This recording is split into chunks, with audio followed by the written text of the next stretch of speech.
नमस्कार, मैं हूं पुनीत पाठक और आप देख रहे हैं मध्य प्रदेश की बात। बहुत स्वागत है आप सबका। मध्य प्रदेश में 2023 में विधानसभा चुनाव होने, कांग्रेस ने सियासी पिच पर बल्लेबाजी अभी से शुरू कर दी। कांग्रेस ने महंगाई और महिलाओं के खिलाफ हिंसा, ये दो प्रमुख मामले लेकर सरकार को सड़क से लेकर सदन तक घेरने के लिए पूरा प्लान तैयार किया है। अगले महीने विधानसभा का मानसून सत्र है। कांग्रेस ने अपने तेवर अभी से सड़कों पर दिखाने शुरू कर दिए। मॉनसून सत्र की भी बारी आ रही। कांग्रेस ने 4 दिनों के सत्र के लिए पेट्रोल, डीजल, घरेलू गैस की बढ़ती कीमतें, नेमावर आदिवासी परिवार नरसंहार कांड, ऐसे तमाम मुद्दों पर सवाल और स्थगन की तैयारी की। लेकिन इसके पहले कांग्रेस की कोशिश है कि पेट्रोल डीजल पर लगने वाले टैक्स को कम करने के लिए राज्य सरकार को घेरा जाए, दबाव बनाया जाए। बहस करेंगे इस पर, पहले एक रिपोर्ट देख लीजिए।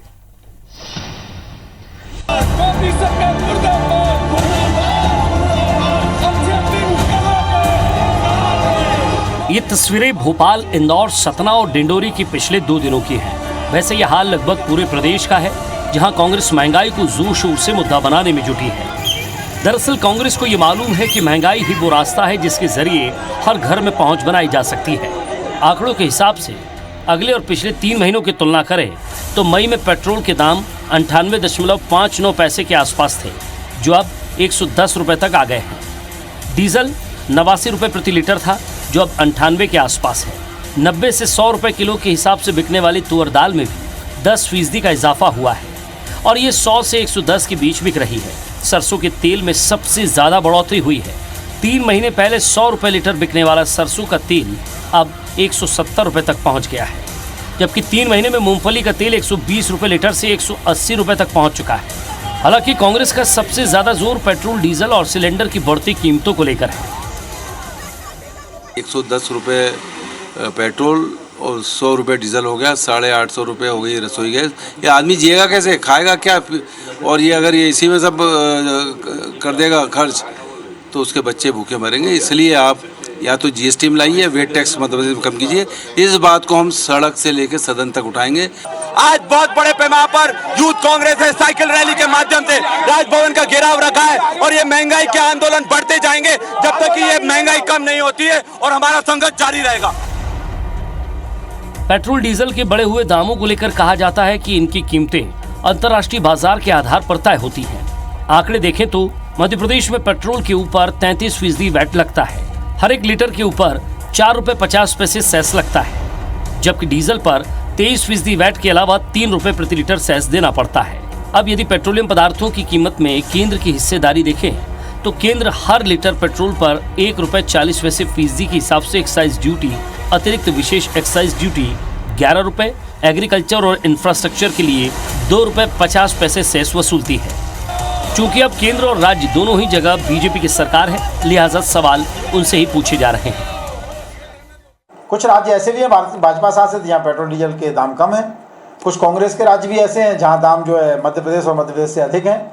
ये एक अंतर्राष्ट्रीय परिस्थितियाँ हैं, हर राज्य की अपनी परिस्थितियाँ हैं। इसको राजनीति का विषय न समझते हुए ऐसे समझना चाहिए कि 60-70 साल में केंद्र में जो भी सरकारें रहीं, उन्होंने वैकल्पिक ऊर्जा के प्रबंध नहीं किए। कोरोना काल के कारण देश की अर्थव्यवस्था पर जो असर पड़ा है, घर का बजट भी बिगड़ गया है। जाहिर है ये ऐसा मुद्दा है जिसे कांग्रेस हर मोर्चे पर भुनाना चाहती है, जबकि बीजेपी आंकड़ों के जरिए खुद का बचाव करने में लगी है। नवीन कुमार सिंह, IBC 24, भोपाल। जाहिर तौर पर कोई ऐसा दिन, कोई ऐसा वक्त नहीं होता जब इंसान को महंगाई का एहसास ना होता हो, क्योंकि जब भी वो बाहर निकले, कहीं दूसरी जगह ट्रैवल करे, उसे पेट्रोल डीजल की आवश्यकता होती है। सामान की ढुलाई हो, पेट्रोल डीजल के दाम असर करते हैं। घर के राशन की बारी हो तो तेल के दाम, रसोई गैस के दाम असर करते हैं। जाहिर तौर पर हर घर में इसका प्रतिदिन चर्चा होता है कि महंगाई कितनी बढ़ गई। लेकिन अब जो चर्चा हम करेंगे वो पॉलिटिकली एक दूसरे पर आरोप प्रत्यारोप से अलग हटकर कोई राहत मिलने के आसार हैं, या ये पिछले 70 साल और पिछले 15 साल में बहस उलझ कर रह जाती है। हमारे साथ नेहा बग्गा जी हैं भारतीय जनता पार्टी से, रश्मि पवार जी हैं कांग्रेस पार्टी से। आप दोनों को नमस्कार, बहुत स्वागत है आपका इस मंच पर चर्चा में। रश्मि जी, आज पहले आपसे सवाल पूछेंगे केंद्र में राज्य में दोनों जगह बीजेपी की सरकार है, सड़कों पर उतरकर कांग्रेस प्रदर्शन भी कर रही है, लेकिन दाम की रफ्तार थम नहीं रही, दाम लगातार बढ़ रहे हैं। बिल्कुल, आप बिल्कुल सही बात कर रहे हैं। एक गृहिणी होने के नाते भी महिलाओं का बजट बिगड़ गया है। मैं भी एक महिला हूं। कैसे बजट को मेंटेन करें? 42% हमारा घर का बजट बढ़ गया है। रसोई गैस उज्ज्वला योजना की बात की थी इतनी ज्यादा, लेकिन खरीदे कैसे? गैस को लगातार दाम बढ़ते जा रहे हैं। हम बात करें पेट्रोल डीजल की, हमारे आप साथी मीडिया के साथी भाई लोग हैं, आम जनता के लोग हैं, दिन भर पेट्रोल डीजल से जाना पड़ता है। 65 बार दाम बढ़ाए गए हैं 2021 के बाद। आप बात कर रहे हैं तेल की, तो तेल हमारा आप देखिए कि 2014 के समय में 65 रुपए लीटर सरसों का तेल था, जिसकी कीमत आज 200 रुपए हो गई है। गरीब की थाली से दूध, चावल, फल, सब्जी धीरे धीरे सब गायब हो रहा है। और सब्जी के साथ साथ थाली तो तब सजेगी जब पकेगी। थाली पक ही नहीं पा रही है क्योंकि गैस इतनी महंगी हो गई है। आम जनता इतनी ज्यादा परेशान है कि हम लोग करें तो करें क्या? हमारे किसी भी तरह का बजट इसको बिगाड़ दिया गया है। और ये सारी ड्यूटी, सारे टैक्स लगाए गए हैं कोरोना काल में, और इस कोरोना काल में लोग कैसे अपना भरपाई करेंगे, इसकी बात हम पूछना चाहते हैं। ये झूठे जो जुमले इन्होंने दिखाए, सरकार बनाई 2014 के बाद मोदी जी ने, मैं मोदी जी से पूछना चाहती हूँ, मोदी जी अब करें क्या? महंगाई इस कदर बढ़, हेलो जी, हम सुन पा रहे हैं, सब सुन रहे हैं आपको। हेलो, आवाज आ रही है? जी, हाँ, सुन रहे हैं, सभी आपको सुन रहे हैं। अब मैं पूछना चाहती हूँ कि हम लोग करें तो करें क्या? आम जन करे तो करे क्या? यहाँ पर जब कांग्रेस की सरकार थी तब बहुत जोर जोर से स्मृति ईरानी जी और उनकी सहयोगी महिलाएं, बहनें और उनके लोग सिलेंडर उठाकर घूमते थे, बड़ी बड़ी मालाएं पहन लिया करते थे, और उसकी दम पर इन्होंने सरकार बनाने की बात की थी। आज स्थिति बताइए, क्या करें हम लोग? स्थिति कहां से कहां पहुंच गई है। ठीक है, नेहा जी इस पर कुछ उत्तर दें। निकाला है इस समय में महंगाई जाहिर तौर पर बढ़ी है, पेट्रोल डीजल के दाम जाहिर तौर पर सबके सामने हैं, बढ़कर सभी की परेशानी की वजह बने हुए हैं, लेकिन इसका अंत कहां होगा? क्योंकि ये लगातार सीरीज है जो चलती जा रही, बढ़ती चली जा रही, और उस पर से दो बार बयान वित्त मंत्री जी के प्रदेश के कि साहब अगर बढ़ा रहे हैं तो प्रदेश पे खर्च कर रहे हैं। लोगों की स्थिति के बारे में कौन सोचेगा? पुनीत जी, देखिए, 2-3 सबसे पहले मैं आपके सामने फैक्ट्स रख देती हूँ, उसके बाद जो कांग्रेस की प्रवक्ता ने कहा उसके भी जवाब दूंगी। ठीक। सबसे पहली बात है कि पेट्रोल डीजल के दामों की जब बात करते हैं तो ये पॉलिटिकल जवाब देना और पॉलिटिकल बातें करना अच्छा है। आप विपक्ष में हैं, आप अपनी भूमिका निभाने का प्रयास कर रहे हैं, पर सवाल ये है कि ये नहीं बताते कि जिस तरीके से 2014 में ठीक चुनाव से पहले ऑयल बॉन्ड्स करके 1,60,000 करोड़ का कर्जा छोड़ दिया था, वो आज भी चल रहा है और 2026 तक चलने वाला है। उसका जो इंटरेस्ट रेट है वो 9,500 से चालू हुआ था और वो लगातार 2026 तक चलेगा। तो जनता कर्जा 2026 तक के और उसके ऊपर से जो कोरोना की मार आई है, जो आप कोविड की बात करते हैं और वहां पर विक्टिम कार्ड प्ले करने का काम करते हैं, तो ये कोरोना सिर्फ मध्य प्रदेश में नहीं आया या हमारे देश में नहीं आया है, विश्व की समस्या है। पेट्रोल डीजल हम इंपोर्ट करते हैं और जिन कंट्रीज से करते हैं, ओपेक कंट्रीज, वो भी इससे प्रभावित हुई थी। डिमांड और सप्लाई में एक अंतर आया है और अंतर आने के बाद, क्योंकि लॉकडाउन हमारे यहाँ भी था, उनके यहाँ भी था, अचानक सब खुलने के बाद जो एक डिफरेंस आता है, उस वजह से लगातार पेट्रोल डीजल के दाम बढ़े हैं। और बहुत महत्वपूर्ण बात यह है, क्योंकि आपने वित्त मंत्री जी का भी यहाँ पर उनको भी मेंशन किया है, तो ये बात बिल्कुल सही है कि कोरोना के काल में सर, क्योंकि एक लॉकडाउन की आवश्यकता थी, जान बचाने की जरूरत थी, तो सरकार ने अपनी ओर से प्रयास किया कि जो मेडिकल इंफ्रास्ट्रक्चर है वो कहीं पर प्रभावित ना हो। रेवेन्यू के जो सोर्सेज हैं वो बहुत लिमिटेड थे और उसी के माध्यम से, चाहे इंफ्रास्ट्रक्चर, चाहे मेडिकल फैसिलिटीज, चाहे जो डीबीटी के माध्यम से गरीब हो, वृद्ध हो, विधवा हो, जिस तरीके से हैंडीकैप लोग हैं, किसान हैं, उनके खातों में पैसे भेजने का काम किया कि जो लोग जिनके पास कोई भी सोर्स नहीं है, कम से कम उनका राशन पानी, और इसका जो ध्यान है वो सरकार ने रखने का काम किया है। अब देखिए ये क्या करते हैं कि डबल स्टैंडर्ड्स को अपनाती है कांग्रेस। ये बात नहीं करते कि जिस तरीके से 2026 तक के लिए कर्जदार छोड़ दिया। ये बताते नहीं है कि 2004 से लेके 14 तक जब इनकी सरकार थी 38 रुपीज बढ़े थे, 38 रुपीज, ना कोरोना था ना कुछ था। तो ये सरकार ये डाला था मनमोहन सिंह जैसे अर्थशास्त्री ने बाहर। और दूसरी बात ये है कि जब ऑयल बॉन्ड किए थे तो चुनाव से एन पहले इन्होंने दाम घटा दिए, क्योंकि इनका एक ही एक मकसद था कि भ्रष्टाचार करो और यहाँ पर सत्ता हासिल करने के लिए दाम कुछ समय के लिए घटा दो, बाकी तो 2026 तक के लिए आपने कर्जा खरीद लिया जनता को। अब अगर आप खाद्य के तेलों की बात करेंगे कि उसमें भी महंगाई हो गई है, तो बिल्कुल हुई है, क्योंकि 60 से 65% हमारा खाने का तेल बाहर से आता है। आप अगर देखेंगे तो सोयाबीन है अर्जेंटीना से आता है, 20 साल का सूखा आज तक वहां पर नहीं पड़ा जो अभी पड़ा है। उसी प्रकार से यूक्रेन से आता है सूखा, 20 साल का आज पड़ा है, रशिया से आता है। तो ये जो सारी चीजें हैं कि जब हम इंपोर्ट करते हैं गैप आ रहा है, सप्लाई डिमांड में डिफरेंस आ रहा है, तो स्वाभाविक है कि दाम बढ़ेंगे। और सरकार के पास क्योंकि ठीक है, लेकिन नेहा जी बहुत लिमिटेड है, लेकिन नेहा जी आप एक बात मानती हैं, सेंट्रल मिनिस्ट्री से लेके यहाँ पर तमाम नेता, नेहा जी तमाम नेता ये बात कहते रहे कि जब आप सत्ता में हो तो आपको एक बैलेंस बनाना पड़ता है। अभी जब आप बात कर रही हैं नेहा जी, तब एक पूरी हम टैली चला रहे हैं, 110 रुपए, 109 रुपए। पिछली बार जब ने इसी विषय पर एक सप्ताह पहले डिबेट की थी तो 101, 102 था। आज ये 109, 110, 111 के आसपास रेट दिखाई पड़ रहे हैं। एक बैलेंस तो होगा। जितनी सरकारें परेशान हैं और जिनके लिए काम करने के लिए सरकारें परेशान हैं, उस कैटेगरी की गत आप देखें, मिडिल वर्ग की गत देखें, एक बैलेंस तो बनाना पड़ेगा। कि ऐसा लगता है कि अभी किसी लिमिट तक तो जाकर ये खत्म हो, ये सिलसिला तो रुक ही नहीं रहा। देखिए क्योंकि आप ग्राफिक्स चला रहे हैं, जैसे आपने कहा टीवी मेरे सामने नहीं है, पर ग्राफिक्स में ये भी दिखाने की आवश्यकता है कि कांग्रेस जब घड़ियाली आंसू बहाती है तो घड़ियाली आंसू बहाते समय वो ये नहीं बताती कि आज सर्वाधिक वैट जो है वो कौन सा राज्य वसूल कर रहा है। सर्वाधिक वैट अगर किसी राज्य ने लिया है तो वो राजस्थान ने लिया है आज तक 13,319 करोड़ रुपए। मध्य प्रदेश का अगर आप वैट देखेंगे तो 10,720 करोड़ रुपए का है। तो कंपैरिजन हर स्तर पर करना पड़ेगा। और मैं ये मानती हूँ कि एक डिफिकल्ट टाइम्स है, क्योंकि पैंडेमिक का समय है और पैंडेमिक सिर्फ मध्य प्रदेश के लिए नहीं है, वो राजस्थान के लिए भी है। और हर सरकार चाहती है कि अच्छी से अच्छी सुविधाएं दी जा सके। इन्हें बोलिए कि चुप हो जाए, रश्मि जी, अब आपकी भी बारी आ रही है, आपकी भी बारी आ रही है, आप भी अपनी बात रखिएगा, बोल लेने दें, आप भी अपनी बात रखिएगा। जी अपनी बात को कंक्लूड करें। मेरा सवाल था बैलेंस पर, कुछ एक बैलेंस आपको कायम करना पड़ेगा, कोई एक लिमिट तो तय करनी पड़ेगी। मैं अपनी बात कंक्लूड करके सिर्फ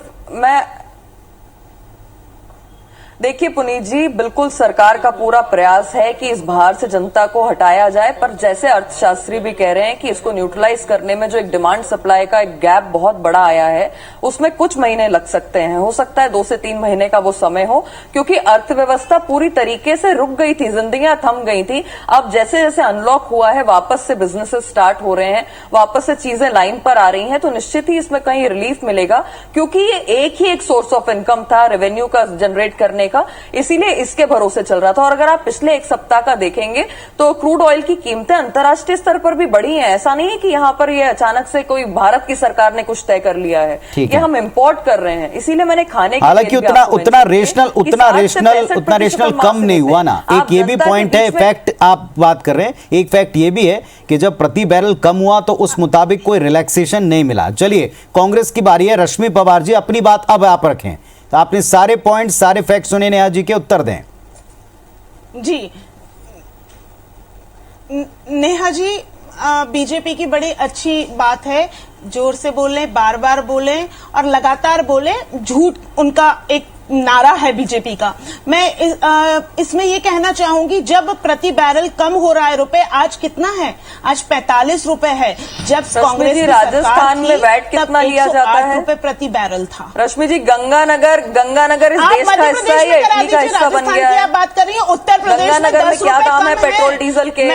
पेट्रोल डीजल के क्या दाम है गंगानगर में? बोला था कि बीच में ना बोले जाए, मुंबई में क्या दाम है पेट्रोल डीजल के? आप थोड़ी शांति रखिए। पेट्रोल डीजल डीजल के दाम तो बताइए गंगानगर तब आप बोलना, गंगानगर का एक बार दाम तो बताइए, क्या दाम है पेट्रोल डीजल का? ये आपकी नीति है। रश्मि जी, गंगानगर का क्या दाम है पेट्रोल डीजल का? उत्तर प्रदेश में, मध्य प्रदेश से 10 रुपए कम पेट्रोल 2004 से 14 तक जब मनमोहन सिंह जी प्रधानमंत्री थे, एक बार बताएं कि कितने रुपए बढ़ाने का काम किया था आपने इस 10 साल में? वहाँ पर भी आपकी ही सरकार है। कृपया आप मुझे बताने का कष्ट कीजिए। 38 रुपीज बढ़े थे 10 साल में। वहाँ पे उत्तर प्रदेश में 10 रुपए कम है।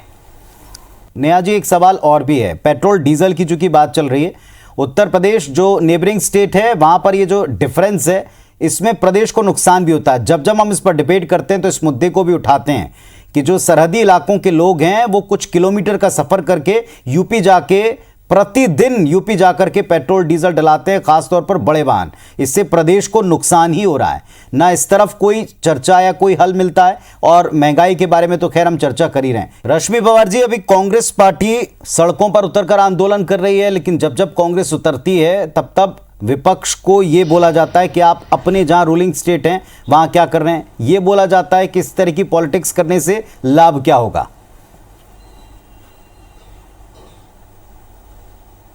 मैं तो ये पूछना चाहती हूं कि जब 68 रुपए पेट्रोल डीजल था तब शिवराज सिंह जी साइकिल पे मंत्रालय जाते थे, बड़ी जोर जोर से लोगों को सांकेतिक फांसियां दिया करते थे। अब वो स्थिति कहां है? आज इतना ज्यादा, आज 100 रुपए से ऊपर हो चुका है। आज जहां पर भी प्रदर्शन करने के प्रयास करते हैं छात्र, युवा, महिलाएं, उन पर केस लगाकर उनका मुंह बंद करने का प्रयास किया जाता है, उनको डराया जाता है। मैं ये पूछना चाहती हूं कि आज महंगाई कहां से कहां पहुंच गई है। 57% लोगों की आमदनी घट गई है। 2 करोड़ नौकरियां देने की बात की थी, 2 करोड़ नौकरियां पर 2 महीने में लोगों की चली गई हैं। ये क्या बात करेंगे? आज कहां गई है? मैं पूछती हूँ शिवराज सिंह जी, आपकी वो साइकिल कहां है? हमें दे दीजिए, हम चला लेंगे। स्थिति बहुत खराब हो गई है। महिलाएं अपने बजट से पैसा बचाती थी, वो पैसा कहां से कहां चला गया है? कुछ बचाने के लिए हमारे पास नहीं बचा है। दूध का क्या दाम था? दूध का, नेहा जी अभी मेरा नंबर प्रयास भी करती है कि वो जनता के बीच में आए, तो जनता क्या कहती है आपको पता है? जनता ये कहती है कि सत्य और वास्तविकता से कांग्रेस पार्टी का बस उतना ही रिश्ता है जितना सोनू निगम का नगर निगम से। एक व्यक्ति मुझसे मिला, वो मुझे कह रहा था कि 65 साल में आपको जगह जगह पर दीवार पर लिखा हुआ मिल जाता था कि दीवार गंदी ना करें, यहाँ पर आपको यूरिनेट करना मना है। और भाजपा की सरकार ने क्या किया कि 10 मीटर के आगे सार्वजनिक शौचालय है। तो जब जनता की बात आती है तो कांग्रेस का सच इस प्रकार से जनता बताती है।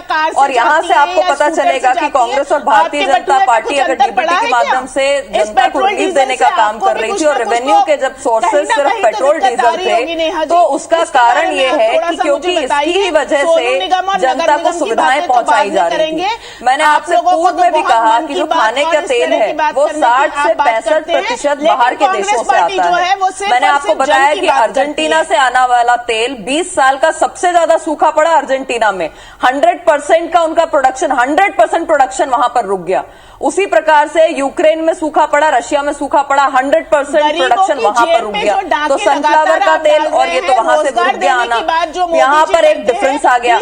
आप देखिए पाम ऑयल को अगर आप देखेंगे तो इंडोनेशिया से आता है। वहां इस प्रकार की आपदा नहीं आई, पर उन्होंने, लेकिन देखिए नेहा जी, अगर यही तर्क कोई कांग्रेस पार्टी या किसी भी पार्टी के द्वारा दिए जाते जो पावर में होती, तो जाहिर तौर पर आप कहते हैं कि प्रॉमिस आपका था अच्छे दिनों का, प्रॉमिस आपका था कीमतें कम करने का, प्रॉमिस आपका था अच्छी चीजें देने का। और एक बात, जो नेबरिंग स्टेट में जो लोग जाकर के पेट्रोल डीजल डलवाते हैं वहां 10-15 रुपए बचाने के फेर में उससे बड़ा लॉस प्रदेश को होता है। इसका भी कोई हल अब तक निकल नहीं पाया।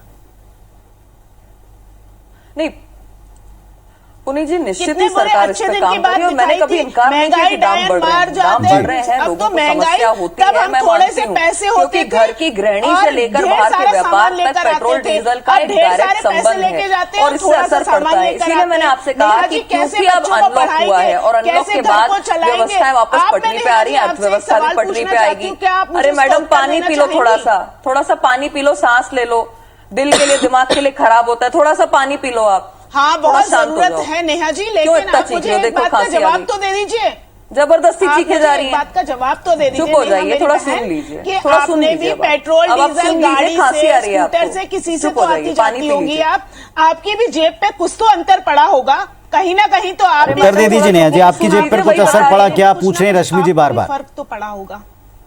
देखिए पुनीत जी देखिए सबसे बड़ी बात यह है कि ये पैंडेमिक सब जगह आया है आप तो और ये इतना मध्य बताइए, प्रदेश क्या में नहीं आया। आपकी इसीलिए मैंने जेब इनसे पर कहा कि असर दौरा पड़ा? चरित्र अपनाते हाँ हैं, या क्यों ना? नहीं वहां पर अशोक गहलोत से कहते कि गंगानगर में सबसे ज्यादा देश का अगर कहीं पर दाम है तो गंगानगर के अंदर है। पर मैं ये जानती हूँ कि 2 wrongs doesn't make 1 right, और इसीलिए मैं कंपैरिजन में नहीं जाना चाहती थी। ये भार है जनता के ऊपर और शिवराज जी इसको कंट्रोल करने के लिए लगातार प्रयास भी कर रहे हैं। अर्थव्यवस्था लाइन पर आ रही है और इन्फ्लेशन कम होगा, ये मेरा विश्वास है। अर्थशास्त्रियों की रिपोर्ट आ रही है, मगर ये डबल स्टैंडर्ड्स अपनाते हैं। आप तो बताइए कि राजीव गांधी जब कहते थे कि मैं 1 रुपए भेजता हूँ 20-25 पैसे पहुंचते हैं, यहाँ तो डीबीटी के माध्यम से अगर कोई रेवेन्यू लिया है तो जनता को पहुंचाने का ही तो काम किया है। अगर जिस तरीके की कोरोना की परिस्थितियां बनी, मेडिकली अगर हमें वेल इक्विप्ड उस समय होना पड़ा, लगातार उसके इंफ्रास्ट्रक्चर को हर घंटे बढ़ाना पड़ा, तो ये उसी के माध्यम से हो रहा था। तो ये चीख के दोहरा चरित्र अपनाते, ये नहीं बताते कि देखिए नेहा जी और रश्मि जी, इस डिबेट में या इस मंच पर या हर उस मंच पर जहां आप महंगाई पर बात करते हैं, 1 मिनट रश्मि जी, आप किसी भी मंच पर अगर महंगाई पर बात करते हैं, इस तरह के तमाम तर्क आप लोगों के बीच में रहने वाली नेत्रियां हैं, आपको पता है कि गृहिणियां हो, आम लोग हों, उनको इस तरह के तर्कों पर उनका क्या रिएक्शन होता है, हमसे बेहतर आप जानते हैं, आप लोगों के बीच में रहते हैं। जाहिर तौर पर बड़ा सवाल यह कि एक कंट्रोल होना चाहिए। पिछली डिबेट से अब तक ही 10 रुपए प्रति लीटर के दाम बढ़ चुके हैं, कहीं कोई लिमिट होना चाहिए, कहीं कोई, पिछली बार भी था कि हम इस पर कंट्रोल कर रहे हैं, बहुत जल्द हो जाएगा, उस पर यह बयान कि सब जनता के लिए जा रहा है। वो टैक्स पेयर, उस मिडिल वर्ग के लोग जिसको राहतें वैसी नहीं मिलती जिनके बारे में आप लगातार मंचों पर कहते हैं, उनको क्या ये तर्क हजम होंगे, ये सरकार को भी सोचना है, विपक्ष को भी सोचना है। बाकी विपक्ष ने जो अपना काम किया उसका लाभ क्या मिलेगा, ये सवाल जरूर उनके खाते में भी रहेगा। बहुत धन्यवाद आप दोनों का चर्चा में आने के लिए, अपने अपने पक्ष रखने के लिए। नमस्कार।